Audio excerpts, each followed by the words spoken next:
Okay, so Zaha Hadid, another lady. I come from the point of view that architecture and art in general has no gender, has no race, has no class, has no geography. As long as you're a breathing thing and you're a human being, typically, you can have talent. So the idea of Zaha Hadid, who has this kind of a exotic name, that was a woman in architecture, is a way of reducing the enormity of her talent. She was an extraordinary architect, Iraqi-born, London-based, who suddenly passed away at 65 as she was navigating a remarkable career in probably many, many more projects that could have come out of her office, although the office is still quite active. So we're going to go through the life history of Zaha Hadid that, in a way, marches along certain chapters of the reassessment of work culture about postmodernism. Her allegiance to the Architectural Association early on, this very prestigious school in London where Rem Koolhaas, Bernard Tschumi, and many venerables that are part of the architectural regime these days were actually doing their initial theoretical work.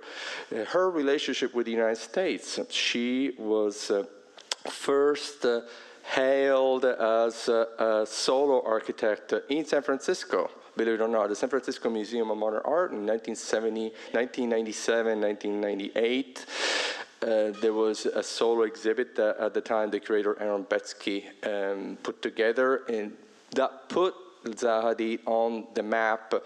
She was included in the deconstructivist exhibit in 1989 at the New York MoMA, masterminded to a large extent by Philip Johnson, the ubiquitous Philip Johnson, a figure with whom I have a very complex relationship, especially after my book on the creativity study where he was part of, and he expresses some views about a number of things. The office produced projects of extraordinary consequences, and you will notice that I'm using a lot of very emphatic adjectives because there's nothing in the media range about Zaha Hadid.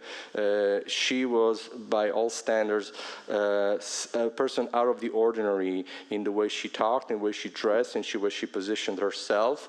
You will see a slide of her work as an architecture student, and you will see the last project that she did when she was still around, and you will see how shocking human development can be in the course of your own career. And this is the first of many assessments that will take place on Zaha Hadid. I visited two buildings, the one in Cincinnati, the first building that she did in the United States, and the Maxi in Rome. There are a number of them, mostly in